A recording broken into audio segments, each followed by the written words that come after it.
Imagine being able to see Jesus through the eyes of someone who actually encountered him, a true eyewitness from history. An ancient letter, believed to be written by Lentulus to the Roman emperor, describes Jesus' appearance in astonishing and vivid detail. This account doesn't just challenge the familiar image we have of him. It paints a mysterious and powerful picture that may completely transform our understanding. Could this description change how we perceive Jesus? Let's dive into every detail of this extraordinary testimony together. Don't forget to like and subscribe to the channel so you can help spread this important message to others and stay informed about what's coming next. Throughout history, artwork and various depictions, particularly in Western traditions, often portray Jesus as a man with fair skin, blue eyes, and long hair. But how accurate is this image? Did Jesus really look this way, or do these portrayals reflect cultural interpretations rather than historical reality? Many are curious about Jesus' actual appearance, and this ancient account from Aurelius Linus provides unique insight that goes beyond traditional images. If you are intrigued by this exploration, consider joining our channel to delve deeper into these historical revelations. Much of what we envision about Jesus' physical form comes from religious art, films, and historical narratives. These interpretations, however, may be more influenced by cultural preferences than by historical evidence. This letter from Aurelius Linus has sparked global intrigue because it offers a first-hand description of Jesus from someone who purportedly saw him and relayed his observations in letters to Rome. Let's analyze the details in this account and examine how Linus described Jesus. For centuries, the common Western image of Jesus has been that of a man with fair skin, long, wavy hair, typically brown or blonde, and blue eyes. However, the Bible itself doesn't provide a physical description of Jesus. Furthermore, historical and cultural evidence suggests that his appearance was likely far removed from these familiar depictions. Early church figures such as Justin Martyr and Origen referred to Isaiah 53, which states that the Messiah would have no beauty or majesty to attract attention. This suggests Jesus might have looked ordinary by contemporary standards. Origen and other early writers noted that God's appearance was more understated than the idealized images later generations created. Psalm 45, however, describes Jesus as the most beautiful of men, possibly hinting that individuals perceived him differently depending on their spiritual experience and connection with him. St. Augustine also offered an interesting perspective on this topic, suggesting that Jesus' appearance varied according to each person's individual vision or belief. Augustine argued that while people may visualize Jesus differently, his true appearance remained singular and distinct. For Augustine, what mattered more than Jesus' physical characteristics was the recognition of his humanity and divinity, both of which are central to faith. In the 4th century, Bishop Eusebius of Jerusalem offered another view, explaining that Jesus revealed himself in various forms based on people's needs. For the joyful, he became a vine. For those seeking guidance, he was a door. For those in need of intercession, he was a high priest. And for sinners, he was a sacrificial lamb. This flexible and personalized approach allowed Jesus to adapt to each person's needs without compromising his role as the Son of God.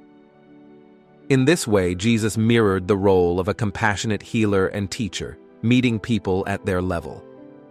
It's notable that early images of Jesus show him as a youthful, almost idealized figure. However, following Emperor Constantine's legalization of Christianity in the 4th century, artistic depictions shifted, and the bearded, more mature image of Christ gained popularity.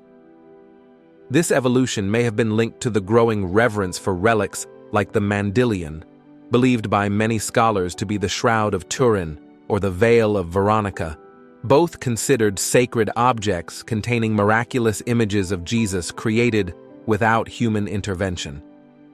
One of the few surviving descriptions of Jesus' appearance comes from a letter, believed to be a copy, attributed to a Roman official named Cellinius and sent to Emperor Tiberius. Discovered in an old monastery, this document allegedly dates back to the 12th year of Tiberius's reign. Historical accounts, including those by Jewish historian Josephus, place a Roman official named Lentulus in Judea during Jesus' trial and crucifixion. Though some scholars question the letter's authenticity, its content remains compelling. In the letter, Lentulus describes Jesus as having a dignified face, with light, slightly wavy hair and dark, arching eyebrows. His eyes are described as a deep, intense blue, and he's depicted as having a long nose, a nearly blonde, short beard, and long hair, which Linus claims was never cut. His complexion, tanned with a golden hue, and his graceful yet serious expression conveyed wisdom, kindness, and gentleness, with no trace of anger or arrogance. This description gains further depth when considered alongside the Shroud of Turin, an ancient cloth many believe to bear the image of Jesus. Professor Giovanni Giudica Cordiglia, a forensic medicine expert, analyzed the shroud and concluded that the man it depicts was of remarkable beauty, standing about 6 feet tall with near-perfect proportions. The shroud shows a face of gentle strength with a broad, straight forehead, slightly inclined nose, and high, prominent cheekbones, embodying a harmonious and dignified appearance. The convergence of descriptions from sources like Aurelius Linus's letter and the Shroud of Turin provides a more nuanced and perhaps unexpected portrait of Jesus. While traditional depictions may vary across cultures, historical accounts suggest a person of strong physical presence balanced by a gentle, compassionate expression. Whether these descriptions reflect physical reality or are influenced by the inner qualities Jesus embodied, they underscore his profound impact on those who encountered him. By piecing together these historical and artistic perspectives, we may deepen our understanding of Jesus not merely as an icon, but as a historical figure who continues to inspire and resonate across time and cultures. Anthropometric analysis suggests that Jesus possessed an impressive physical stature, potentially superior to that of the average man. His cranial capacity is estimated to have been about 1,575 cubic centimeters, implying a larger-than-average head with a cranial coefficient of 95 and a brain weight estimated around 1.5 kilograms. This capacity aligns with the profile of a person of extraordinary intellect. The 1940 painting Head of Christ by Warner Salmon captured widespread public attention, becoming an iconic image reproduced hundreds of millions of times on prints, plaques, bookmarks, and more. According to Stephen Prothero, author of American Jesus, this image transformed Jesus into a recognizable cultural icon in the United States, crossing racial and religious boundaries. Prothero even claims it surpassed the popularity of Leonardo da Vinci's The Last Supper, becoming one of the most recognizable depictions of Christ globally. Head of Christ serves both as an object of personal devotion and a topic for academic analysis.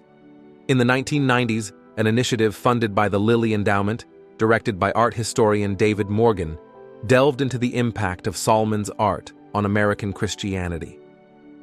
Morgan collected over 500 personal responses to Head of Christ, with the majority expressing that the image resonated with them deeply, often because it matched their own envisioned likeness of Jesus. Many viewed it as the most accurate representation of him, a compelling observation given that no one from the 1990s had witnessed Jesus firsthand.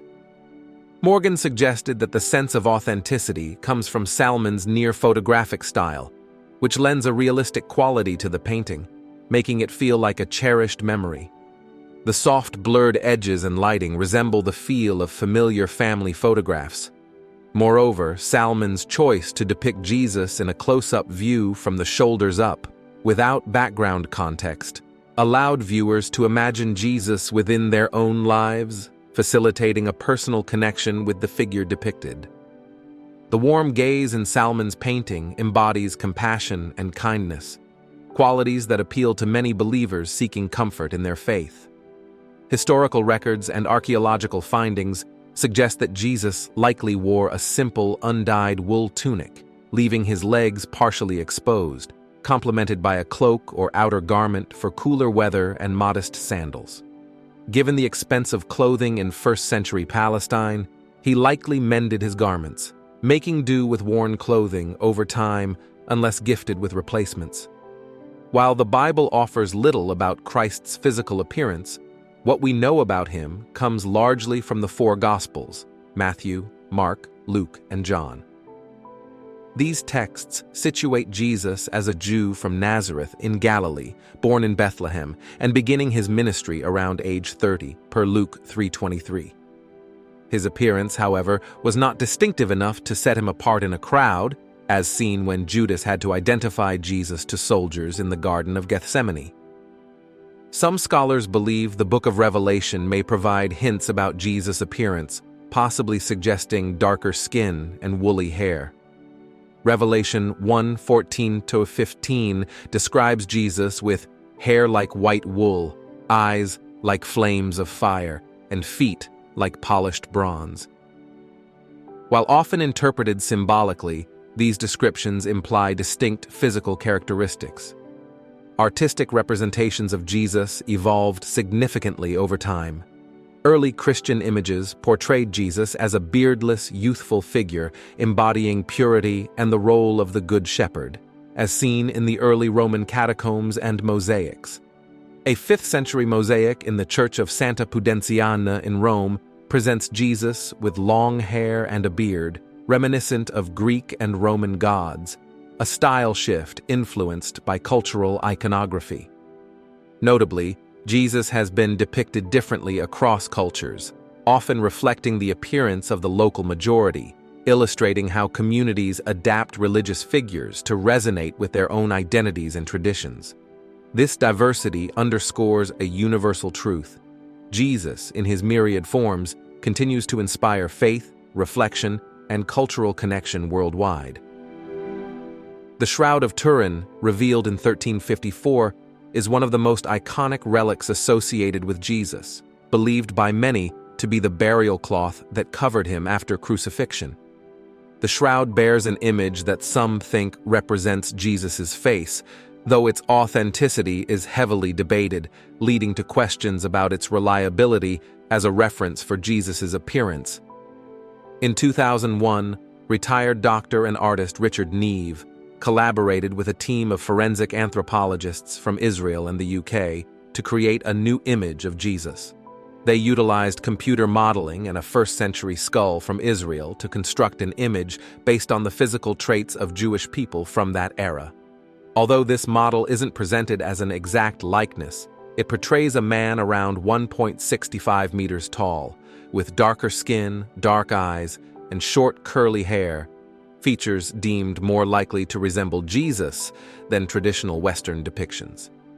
This exploration also highlights that while Western iconography commonly depicts Jesus in a specific way, representations across the globe vary significantly, with depictions of Jesus as Black, Arab, or Hispanic. The central question remains: what might Jesus have truly looked like? Forensic anthropology, a field typically used in criminal investigations, has begun offering insights into this question. By combining cultural and archaeological knowledge with physical and biological sciences, researchers are studying historical populations and their likely appearance. Specialists in this field understand genetics, human growth, and environmental adaptation, and use techniques like osteology, the study of bones, to create a comprehensive view of human physical traits. Richard Neve, experienced in reconstructing faces of historical figures like Philip II of Macedon and King Midas, recognized the potential of forensic anthropology to recreate Jesus' face. The process began with Neve obtaining access to 3 well-preserved skulls from near Jerusalem, dating back to the 1st century. With these, his team used computed tomography, CT, to create detailed X-ray images, which provided insights into the structure and thickness of facial tissues typical of the time. Using sophisticated software, they digitally reconstructed the soft tissues over one representative skull, which allowed them to build a 3D model of the face. Once the digital model was complete, they crafted a physical mold of the skull and layered clay according to tissue thickness measurements, simulating skin and facial features. Facial elements like the nose, lips, and eyelids were carefully modeled to reflect underlying muscle structures. The result is a 3D reconstruction of a face that, while not definitive, offers a closer approximation to the appearance of a first-century Jewish man from Galilee, providing modern viewers with a compelling, scientifically informed glimpse into what Jesus might have looked like. However, two important details could not be determined solely by the skull: Jesus's hair and skin color. For these characteristics, Neve's team consulted ancient first-century drawings found at archaeological sites predating the compilation of the Bible. These drawings suggested that Jesus had dark eyes and, following Jewish tradition, wore a beard. However, the Bible clarified the issue of Jesus's hair length. Although many religious artists depict him with long hair, most biblical scholars believe he had short, curly hair. This idea contrasts with the image on the Shroud of Turin, which many consider to be the most authentic representation of Jesus, showing him with long hair. The shroud is seen by many as the cloth that wrapped Jesus's body after his death, despite controversies about its authenticity. Critics of the shroud refer to the book of 1 Corinthians, written by the Apostle Paul, who mentions having seen Jesus and criticizes men with long hair, calling it a disgrace. This raises the question, would Paul say that if Jesus had long hair? For Neve and his team, the answer was clear. Based on first-century drawings, Jesus likely had short hair, as was common for men of that time. Additionally, archaeological studies of skeletal remains indicate that the average height of a Semitic man in Jesus' time was about 106 meters, with an average weight of about 110 labi, 50 kilos. Considering that Jesus was a carpenter until the age of 30, it's plausible to think he was more muscular and physically fit than westernized versions suggest. His face was likely weathered from working outdoors, making him appear older than he was. For those who grew up seeing traditional portraits of Jesus in Sunday school, the sculpture of a dark-skinned, robust Middle Eastern man created by Neve's lab serves as a reminder that appearances can differ from classical images. Neve emphasizes that his recreation represents just an adult man who lived in the same region and time as Jesus, and not everyone agrees with this depiction. In his 2018 book, What Did Jesus Look Like?, Taylor analyzed archaeological remains, historical texts, and ancient Egyptian funerary art to conclude that, like most people in Judea and Egypt at that time, Jesus probably had brown eyes, dark brown or black hair, and olive-toned skin. He might have been about 5'5" tall, which was the average height for men of that time. While some agree that these more realistic representations of Jesus, with darker and possibly curlier hair, darker skin, and dark eyes are likely closer to reality, Taylor emphasizes that we can never know for sure what Jesus really looked like. He asks, what did Galilean Jews look like 2,000 years ago? They probably did not have blue eyes or blonde hair. For centuries, theologians and historians have debated the true appearance of Jesus Christ. While Renaissance painters in the Catholic Church often portrayed him as a tall, muscular European figure with wavy blonde hair and blue eyes, most historians believe that, being the son of a carpenter and born in the region that is now Palestine, Jesus likely shared the typical physical attributes of the local inhabitants of the time: shorter and sturdier stature with curly black hair.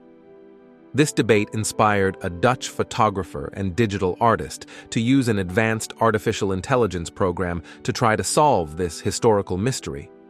The artist explained, "I have experience with computer-generated imagery and special effects. The AI software I use operates with a neural network trained on photographs and paintings of thousands of human faces. This program allows for the combination of various facial sources, infusing them into a synthesized version guided by the user's artistic decisions.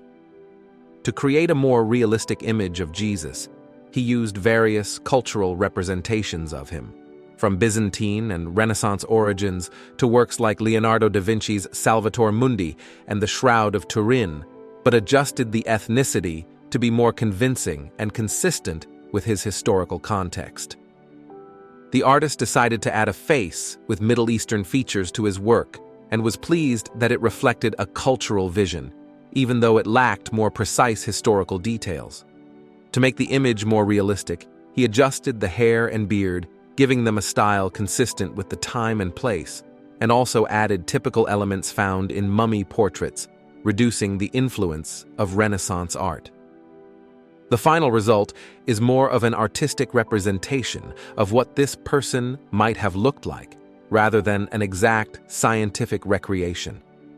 Why aren't there representations of Jesus from his own time? Jesus had a tremendous impact on the world with his teachings and messages, and many people were persecuted and died for believing in him. However, there are no physical records showing his appearance.